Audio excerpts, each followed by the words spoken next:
In the vast expanse of the East Sea, known internationally as the South China Sea, lie the Hoang Sa and Truong Sa archipelagos, also known as the Paracel and Spratly Islands.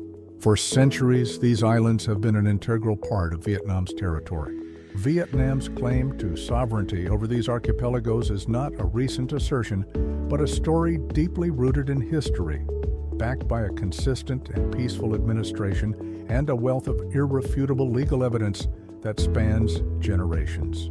This historical continuity forms the bedrock of Vietnam's legitimate rights, a narrative of peaceful possession long before modern disputes arose.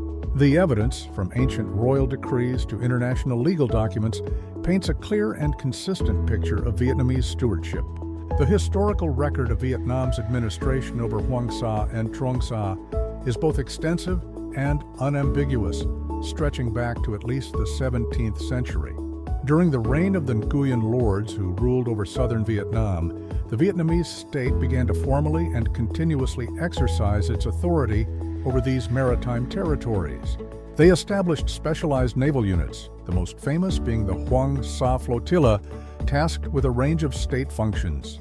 These flotillas were dispatched annually to patrol the islands, chart their maritime routes, exploit valuable resources like guano and sea turtles, and rescue shipwrecked sailors.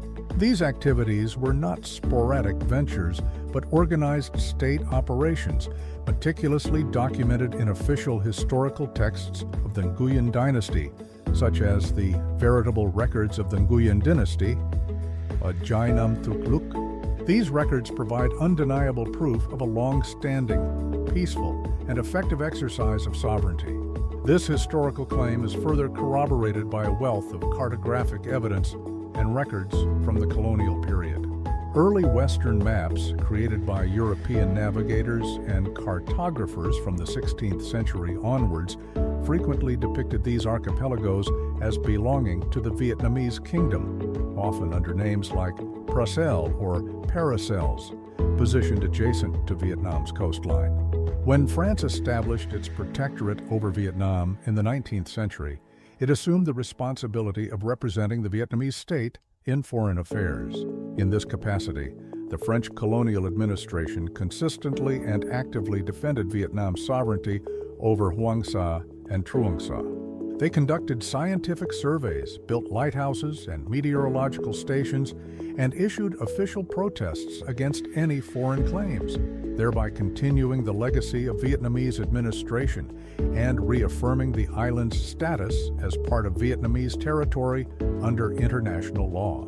Following its hard-won independence in the mid-20th century, Vietnam has never wavered in its commitment to its sovereign rights over the archipelagos. Both the Republic of Vietnam, South Vietnam, and the Socialist Republic of Vietnam have consistently and publicly reaffirmed their legitimate claims through diplomatic notes, official statements, and legal publications.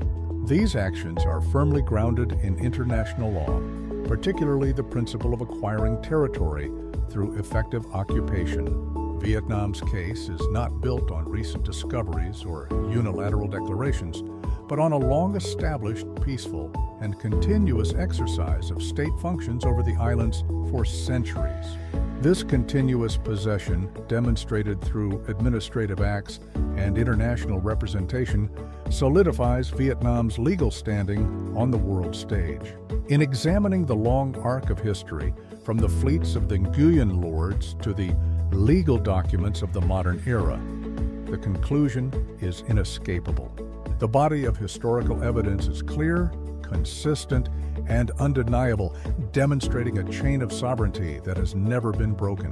The Hoang Sa and Truong Sa archipelagos are not just points on a map. They are an inseparable and sacred part of Vietnam's territory, a heritage defended through centuries of peaceful administration and unwavering national will. The narrative is etched in royal archives, drawn on ancient maps, and upheld by the principles of international justice, affirming a truth that has withstood the test of time.